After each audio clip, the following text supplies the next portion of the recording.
Hi friends, welcome back to Deep Dive with Nema. I am here with a very special guest. She's a popular guest on the podcast.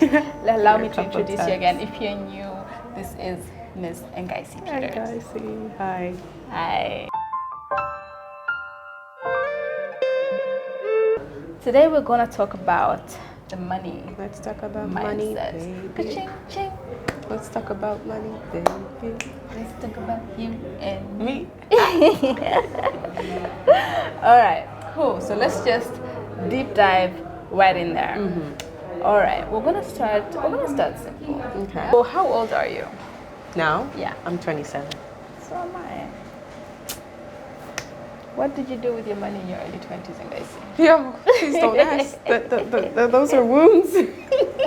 Wounds that we can't recover from. Here's to less wounds. Oh my goodness, yes. To this age. Where? My friends. Because till now. Now we're working towards something different. But I guess it was a phase that needed to happen for us to get to this point. Financial literacy is something that needs to be taught. Yeah.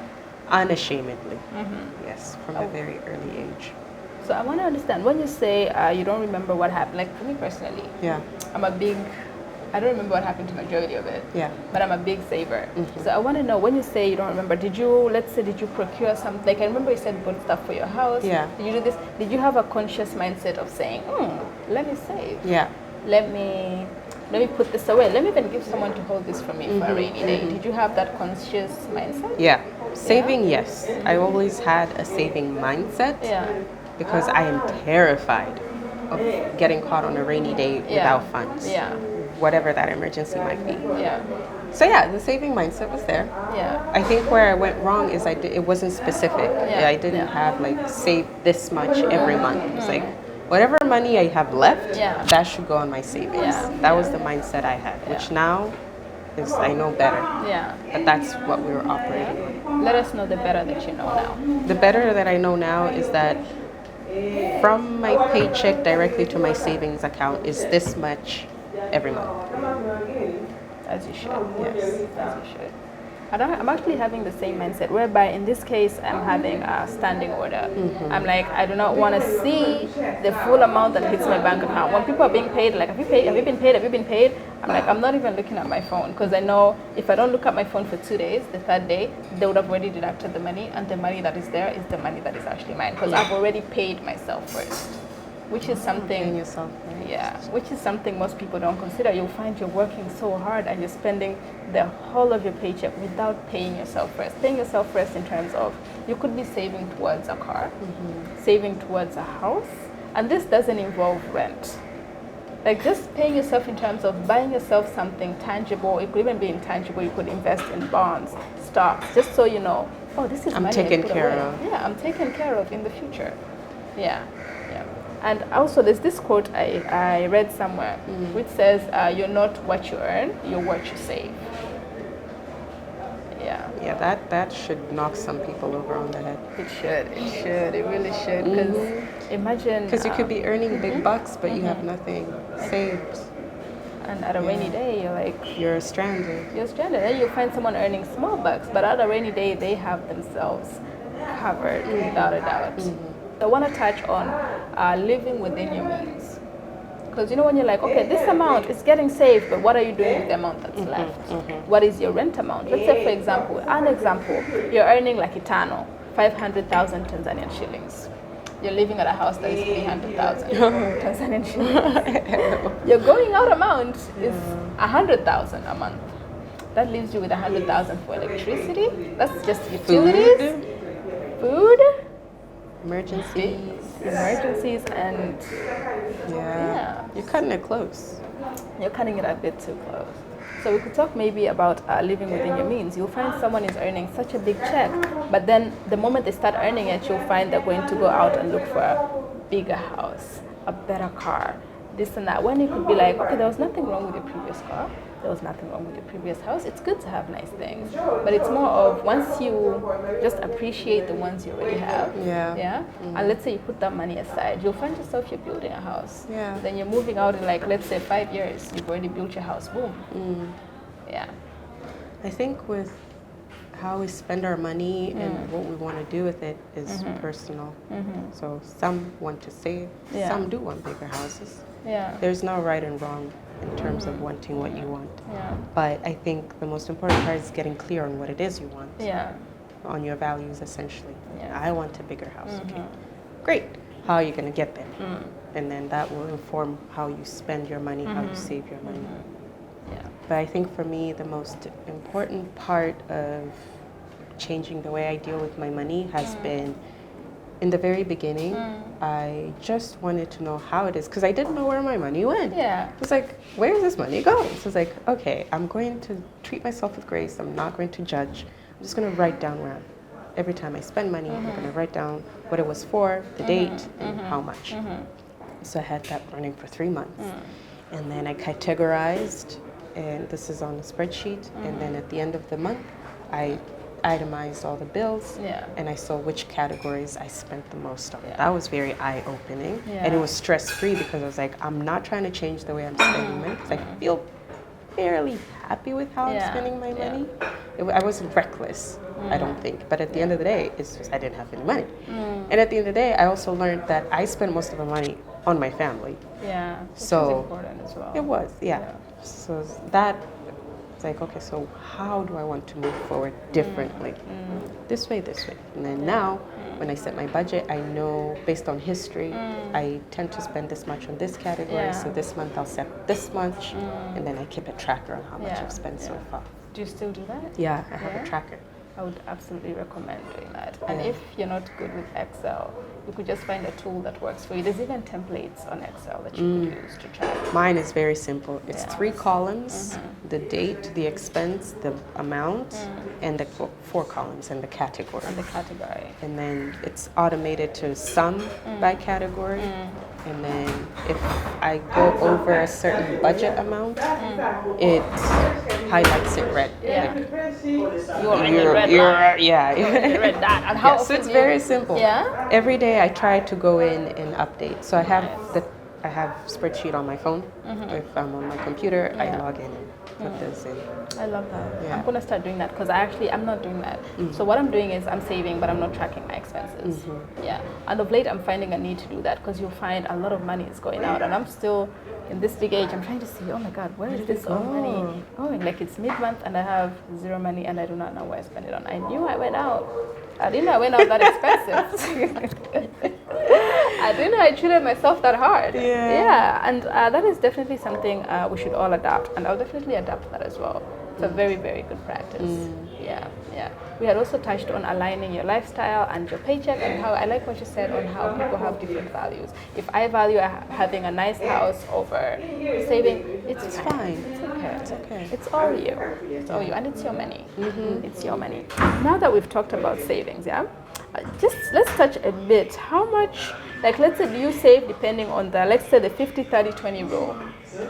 That is being 50, you spend on your needs, 30, you spend on your wants, and then 20%, you're just saving it aside for a rainy day. Like the 50-30-20 rule of thumb saving. Well, I don't know. Maybe if I calculate it, maybe it'll come down to those ratios. But at the moment, I just know that this amount from my paycheck goes to my savings. I don't know how much of a percentage that is. So I have that much going to my savings, and then I have another amount going to my investments, and then what's left is for me to spend. And honestly, it's a really good feeling. Like you said, when you have that standing order, it goes, and then what's left is yours. It's so stress-free. It's like all this money I can spend the way I want. But just make sure it gets you to the end of the picture. You could be broke in the middle of the month with no transport to go to work. Man. That is a tricky situation. It happens often. There's this habit I have where I'm saving, like I'm not following this rule of thumb. I'm trying to live below, like I'm trying to live within my means or below. So that means I'm trying to save 50% of my paycheck. So I had a boss of mine who had asked me, what is your saving techniques and all that? And we're talking about investments and savings. I said, I save 50%. Then he was like, that's not practical. You cannot be saving 50%. What are you living on? I'm like, it's been working out great for me since I was 18. And I don't know. I don't think I should change it, because once I put away the 50%, Now the remaining 50%, I categorize it. I'm like, okay, 30% are my needs, 20% are my wants. That 30% could be, right now I'm not paying rent. Mm-hmm. That 30% could be I'm buying food for the house, I'm paying a bill, it could be a Wi-Fi bill, or even putting fuel in the car. And then I go to my wants. When I go out I go out to eat, I buy myself something nice. And you know that feeling when you buy yourself something nice just to reward yourself? Worry-free. And you're just worry-free. And then with the thing is, after a while, once you've saved this money for so long, let's say, and then after a year, it's like, it's just, and you can't break it. Breaking that kibubu is such a hard task with your bank. It's like they want you to write an explanation as to why you want your own money. And 2 pages, single-spaced. Single-spaced. And they even give you the characters. I'm joking, they don't. But thank you to my bank for controlling my savings. Yeah. But it's, I'm finding it to be very, very, very efficient and effective. I'm spending within that. So if someone is telling you the technique you're using isn't working, should not work for you, but it is working for you, go with the technique that you're using. Yeah. It is currently working for you. Do you? You could use what they're using and you end up like saving less and just spending more. And when you know for sure you could save this money and just keep it for a rainy day. Now that we've talked about savings, let's talk about investing. What are your investments, Agassiz? What is your investment portfolio? Well, I don't know if it's a portfolio, but I invest with UTT. I personally do not have a UTT account. I've been meaning to open one, but something I did have was a money market fund, whereby I used to pay a certain amount each month, and it's just like compound interest, and compound interest is your best friend. Like it's just money that is sitting down working for you, whereby it could have been just money sitting in your account, not gaining anything. Yeah, which is the best thing. So the other investment portfolios that we have, there could be bonds. You could be investing in land. You could be building houses. There's the treasury bills. There is so much you can invest your money in. I feel like we should have a whole segment. Stock exchange as well. We're just explaining this in layman's terms. Yeah. We also have the bonds. Whereby you buy government bonds, whereby you're lending money to the government technically. But these are long term. I think the whole investment game is long term. Yeah, the whole investment game is long term. Like you can't go in it for the short haul. Quick money. You can't go in it for quick money. You can't, if you're going in it for quick money, and it's like, what are these pyramid schemes? And you have been put into a pyramid scheme, please avoid it. Don't get into a pyramid scheme. A pyramid scheme is not your friend. It's not, no. It's not at all. Like let's say for example, you enter a pyramid scheme whereby there's like, I'm not going to name a few, but just know they're telling you you're going to get money after a month, or you enroll this person and then you get like 500,000. Yeah, the more people you get in, the more money you make. Yeah. You may end up seeing that people are just losing their money. Yeah. So with the time. And time. Yeah. And with the treasury bills, so basically treasury bills, bond, you are giving money to the government, and the government is investing it for you, and then they're going to give you a return. This is from my understanding, right? I don't know what the government does with it, but I do know it comes back with interest. Yeah, that's it comes back with interest, and it comes back with really good interest. Yeah. And there's also the fixed deposit, which is saving but also kind of investing. Getting an interest on top. Yeah. And another thing, investing your money as well, we could touch on starting a business, which is also in the long term. Like you can't expect a business to kick off and make back like 50% or more of what you've already, like you can't break even. Great, but yeah, it's very unlikely. More difficult. Okay, all right. So that has been on investing. I've realized we don't have much knowledge on investing, but I'm trying to see if we can find someone that is a specialist, maybe someone that works at UTT. But I think with me, I feel comfortable with where I am with my investments. Yeah. And I'm currently in the process of learning about the exchange, the Securities Exchange, the DSE. So I'm learning how to read financials of companies and what that means with your stock. I'm learning to use that information to make decisions on which stocks to buy. I haven't bought a single stock, but this is me preparing myself in case I want to go that route. but I think educating yourself is the best you can do. Yeah. There's this thing I've now learned recently in learning about money. Called a money script, which is how our parents and grandparents treat money and how we inherit that mindset and how that mindset is like a background noise of how we deal with money. So trying to understand that and then being explicit in this is how I was taught to view money, even though it wasn't told to me directly, based on my observations as a child. So being that's helpful. Like where I stand, this is how I view money. This is my relationship with money. But based on where I want to go, this is what I want my relationship with money to be. That's been helpful to me. So like just start based on your personal experience in your 20s to learn about your relationship with money, and then also learn about money itself. What it is, what it's supposed to do, what it can do for you, what it can do for you. Yes. How it can grow, how you can lose it. I think that's also helpful. For me, I would say I like what you said on learning. Mine would be big on learn, but don't just learn and practice. Like it's a lose-sum game. Like it's you have to lose money to make money. I don't know. That sounds like betting or gambling, but I'm just saying in terms of do not be afraid to take. Of course, start with the low risk, but do not be afraid to take risk with money. And also with regards to money, do not hold it so clutch, so close. You also need to experience life. You want to travel, but save a bit. Just have a savings for travel, have a savings for this, have different saving parts. This is a saving part for travel, this is a saving part for emergencies. This is a saving part for, it doesn't have a name yet, but I know this thing will come. That's that. So I would say have that, read on investments. Please read on investments, invest. I'm currently not investing in any. I'm trying to see what options are there for me to start investing. So read, invest, and have saving parts. Yes. And keep track of where your money goes. Keep track of your money, like have an Excel, like how you're doing it right now. That is very, very key. It's very key. And also, just one final thing on that is while you're tracking all this money and you're seeing where it's going, please do not be afraid to ask for advice. Do not be afraid to ask for advice. Like, we're not being taught financial literacy in school.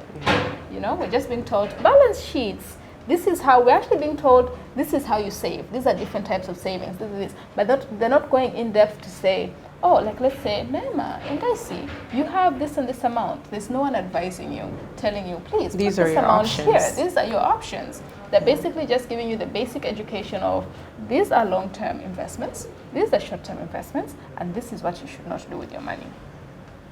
And then you need to go to find someone who can advise you better on that. Yeah. And maybe even a couple different people, and then you can piece together what works for you best. True. Okay, one last question. What is your vision for 2023? Companies have this, but what is your individual vision with regards to money?